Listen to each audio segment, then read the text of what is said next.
नमस्कार. जनवार्ताच्या वतीने सर्व नागरिकांना नववर्षाच्या हार्दिक शुभेच्छा.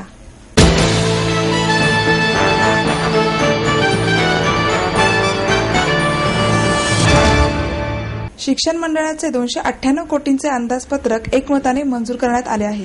महापालिकेच्या शिक्षण मंडळाचे आगामी शैक्षणिक वर्षाचे सन 2013 ते 14 सुमारे 298 कोटी रुपयांचे अंदाजपत्रक सर्वसाधारण सभेमध्ये 6 उपसूचनांसह एकमताने मंजूर करण्यात आले.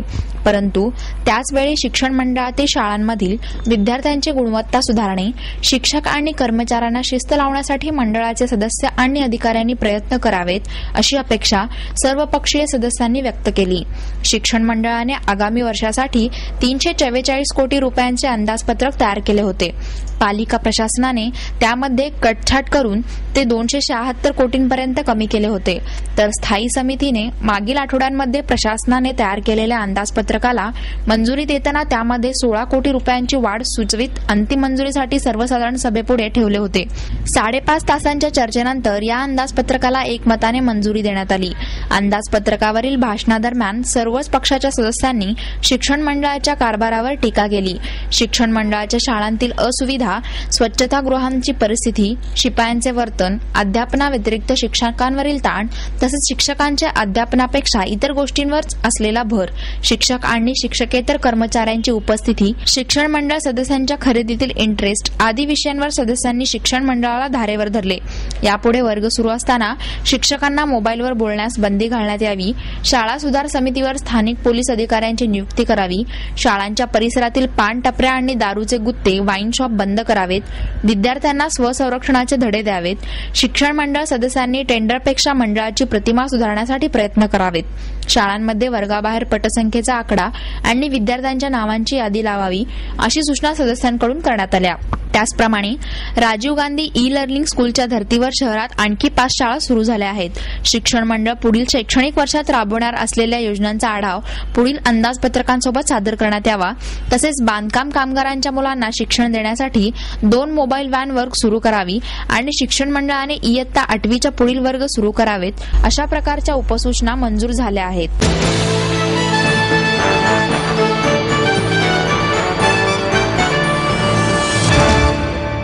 पोलीस रेझिंग डे निमित्त शहरात विविध कार्यक्रमाचे आयोजन करण्यात येणार आहे. पोलीस रेझिंग डे निमित्त शहर पोलीस दलाच्या वतीने येत्या 2 ते 8 जानेवारी या कालावधीत विविध कार्यक्रमांचे आयोजन करण्यात येणार आहे.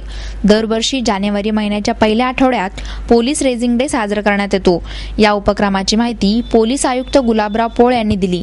गुलाबराव पोळ म्हणाले, घातापातासंदर्भात महाविद्यालयांमध्ये जनजागृती करणे, महिलांवरील अत्याचार विषयक चर्चासत्र, पोलिसांच्या कामांची माहिती अशा कार्यक्रमांचा यात समावेश आहे.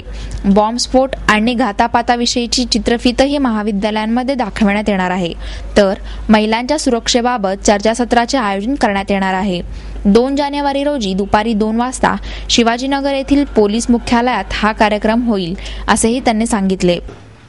आणि त्यानंतर आपल्या पोलीस दलातील नवीन रिक्रूट महिला आहेत त्यांच्याकरता कराटे प्रशिक्षणाचे उद्घाटनाचा कार्यक्रम देखील आपण करणार आहोत.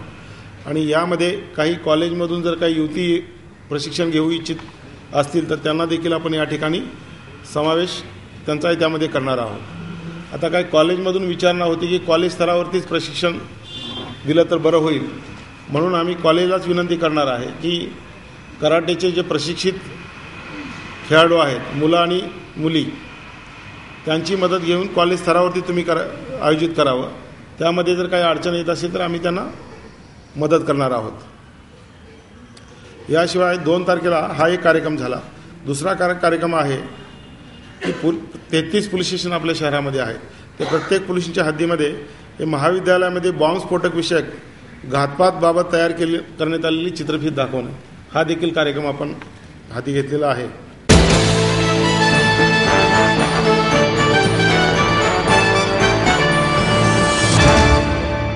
अंगारकी चतुर्थीनिमित्त दगडूशेठ हलवाई गणपतीच्या दर्शनाला भाविकांनी गर्दी केली. नवीन वर्षाच्या पहिल्या दिवशी अंगारकी चतुर्थीच्या दुर्मिळ योग आल्याने पहाटेपासूनच भाविकांनी दगडूशेठ हलवाई गणपती मंदिराच्या बाहेर रांगा लावल्या. अंगारकी चतुर्थीनिमित्त मंदिराला लाखो फुलांनी सजवण्यात आले होते. मंदिरात होम हवन सारखे विविध धार्मिक कार्यक्रमांचे आयोजनही या निमित्ताने करण्यात आले होते. शहरात विविध ठिकाणी अंगारकी चतुर्थीनिमित्त अनेक पारंपरिक उपक्रम राबवण्यात आले. गणपतीच्या दर्शनाला विविध ठिकाणाहून भाविकांचा ओघ येत होता.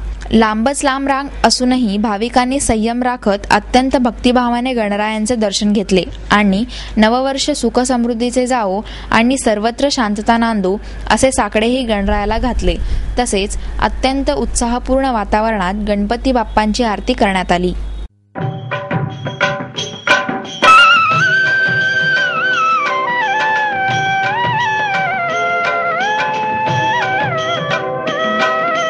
गजानना श्री गणराया आधी वंदू तुझ मोरया. गजानना श्री गणराया आधी वंदू तुझ मोरया. मंगलमूर्ती श्री गणराया आधी वंदू तुझ मोरया. गजानना श्री गणराया आधी वंदू तुझ मोरया. गजानना श्री गणराया आधी वंदू तुझ मोरया.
साहित्यिक, कलावंत आणि रंगकर्मीच्या वतीने दिल्लीतील सामूहिक बलात्काराला बळी पडलेल्या तरुणीस बालगंधर्व मंदिराच्या आवारात श्रद्धांजली अर्पण करण्यात आली. महिलांना आरक्षण दिले, पण त्यांच्या संरक्षणाचे काय? सरकारवर विसंबून राहू नका, आपले संरक्षण आपणच करू. दोषी आरोपींना कठोर शिक्षा त्वरित झालीच पाहिजे. आता अबला नाही सबला व्हा अशा घोषणा देत शहरातील कलाकार, साहित्यिकांनी नवी दिल्लीत बलात्काराला बळी पडलेल्या तरुणीला श्रद्धांजली अर्पण केली. साहित्यिक, कलावंत आणि रंगकर्मीच्या वतीने दिल्लीतील सामूहिक बलात्काराला बळी पडलेल्या तरुणीस बालगंधर्व रंगमंदिराच्या आवारात श्रद्धांजली अर्पण करण्यात आली. यावेळी कलाकार, साहित्यिकांनी काळ्या फीत लावून फलकांद्वारे आपल्या मागण्या केल्या. यामध्ये महाराष्ट्र साहित्य परिषदेच्या कार्याध्यक्षा डॉक्टर माधवी वैद्य, बालकुमार साहित्य संघाचे अध्यक्ष डॉक्टर न. जोशी, संतोष चोरडिया, डॉक्टर सतीश देसाई, प्रसिद्ध गायिका अभिनेत्री कीर्ती शिलेदार, श्रीनिवास भणगे, विजय वांकर, दीपक रेगे, स्वरानंद प्रतिष्ठानचे प्रकाश भोंडे, दीप्ती भोगले, सुनील महाजन, शिरीष जनवोरकर, अरुणा भट, योगेश सोमण, वंदन नगरकर इत्यादी सहभागी झाल्या होत्या. डॉक्टर माधवी वैद्य म्हणाल्या, दिल्लीतील ही घटना माणुसकीला काळेमा फासणारी आहे. समाजातील वैचारिकता कमी होऊन चंगळवाद वाढत आहे. याचा हा परिणाम आहे. दिल्लीत घडलेल्या दुर्दैवी घटनेनंतर महिलांचा आक्रोश प्रशासनाच्या विरोधात आहे. याकडे दुर्लक्ष करू नका. महिलांवरील अत्याचार संपवण्यासाठी त्वरित निर्णय सरकारने घ्यावा असे आवाहन रंगकर्मीच्या वतीने करण्यात आले. जर बायकांनी असंच शरीर प्रदर्शन करावं असं पुरुषांनी जर योजना असेल आणि जर बायकांनी ते करायला मदत केली असेल किंवा करत असतील तर याला सगळ्यांनीच, स्त्री पुरुष असं नाही, सगळ्यांचा हा प्रश्न आहे असं मला वाटतं. पुरुषांची सुद्धा बायकांच्याकडे बघण्याची नजर ही बदलली पाहिजे आणि बायकांनी सुद्धा शरीरनिष्ठतेपेक्षा बुद्धिनिष्ठतेला प्राधान्य हे दिलं पाहिजे. जर तुम्ही हे वेळीच सावरला नाहीत तर याच्या पुढे हे प्रकार आणखी भयंकर रूप धारण करतील. ही चमेली काय, आमचं काय, तमकं काय, हे जे नाचलं जातं ते तिकडे नाचतात, पण त्याने धुवावे लागतात ते आपल्या गरीब मुली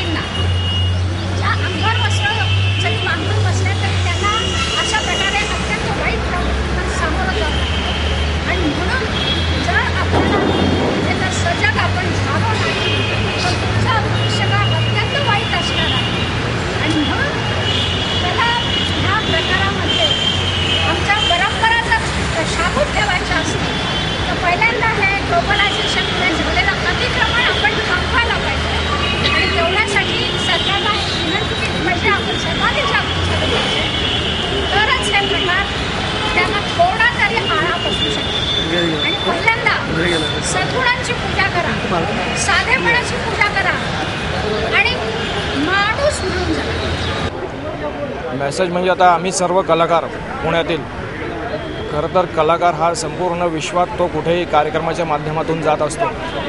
जी घटना झाली ती अत्यंत निषेधार्ह आहेच आणि याच्यातून असं वाटतं की सरकार किंवा राज्यकर्ते जर काही करू शकत नसतील तर आता कलाकारांवर ती जबाबदारी आलेली आहे की इथून पुढच्या काळामध्ये कलाकारांनी, विशेषतः जे परफॉर्मिंग आर्ट्स करणारे कलाकार आहेत, नाटक असेल, एकपात्री कार्यक्रम असतील, या माध्यमातून जे कलाकार त्यांची कला सादर करत असतात, ती कला सादर करण्यापूर्वी रंगमंचावरून त्यांनी हजारो ऑडियन्सच्या समोर, प्रेक्षकांच्या समोर एक संदेश द्यावा, जो संदेश असेल माणुसकीचा, नीतिमूल्यांचा, संस्कारांचा. असा संदेश प्रत्येक परफॉर्मिंग आर्ट्स करणाऱ्या कलाकारांना जर कार्यक्रमाच्या आधी, मध्यंतरात किंवा नंतर दिला तर त्याच्यातून काही समाज परिवर्तन होईल किंवा एक छोटासा कलाकारांच्या वतीने एक छोटासा वाटा आपण समाज सुधारण्याचा काही करू शकू असं मला वाटतं. मला मेसेज एवढाच द्यायचा आहे की आपली ही पुरुषप्रधान संस्कृती आहे. मुलीला किंवा बाईला सतत पायाखाली चिरडलं जात आहे, स्त्री भ्रूण हत्या काय किंवा कोणत्याही विषयातनं. अशा वेळेला असे जर काही प्रकार वाईट घडत असले तर त्याबद्दल आधी मी निषेध करते, पण मुलांचीही काहीतरी जबाबदारी असते. ती पालकांनी समजावून सांगितली पाहिजे की मुलीला सातच्या आत घरात काय आहे. मुलांनी जर सातच्या आत घरात आलं तर एक गुन्हेगार बाहेरचा, तोच गुन्हेगार असू शकतो असं नाही, पण घरात येतो आणि आपल्या घरात तो सुखरूप राहतो आणि एक मुलगी सुरक्षित होते. हे आई वडील मुलांच्या बाबतीतही का नाही समजावून सांगत. तेव्हा आचार विचार उपचाराचं जे चांगलं वागणं आहे ते मुलींप्रमाणेच मुलांनाही शिकवलं पाहिजे. आणि जर सरकार याबद्दल कायदा करत नसेल तर पुण्यातल्या कलाकारांच्या वतीनं मी सांगते की कलाकार हा कायदा हातात घेईल, स्त्री कलाकार कायदा हातात घेतील आणि पुढचे परिणाम काय ते सरकारलाच भोगावे लागतील.